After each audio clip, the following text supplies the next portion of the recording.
Bill Perkins says delayed gratification in the extreme results in no gratification.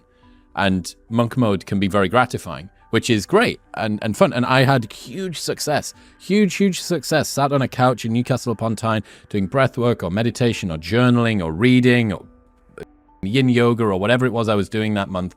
But I realized the addictive nature of it, especially if it's a particular pitfall if you're someone that's a little bit introvertedly inclined, because it legitimates your own retreat from social life and it gives you nobility in isolation. And that is something where you need to go, okay, like that's cool. Like it's cool that I'm doing this on my own and it's great. And this is my Rocky cutscene. But purpose of the Rocky cutscene is to then prepare him to go and do the next thing, which is really good. Sticking around and just doing it on your own, I think results net overall in a loss. I would agree.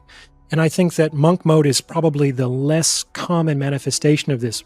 More common manifestations of this socially are like education, just for the sake of education. There's a lot of young people, because of the way the educational system works, they haven't developed any kind of self-direction. They go to college more or less because it's expected. They graduate and they think, I'm unprepared for adult life. Maybe I'll go get a master's degree. And they do that for a year or two and they graduate and they're a little bit older and they're still unprepared for it. Maybe I'll get a doctorate. That definitely happens. Or therapy. It's just like therapy is not a means to its own end.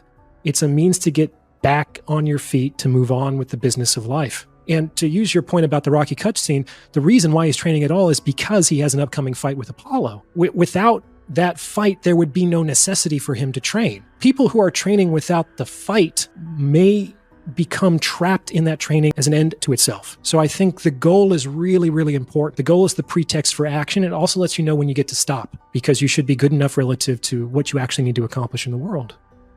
There's a time to move forward. There's a time to move on.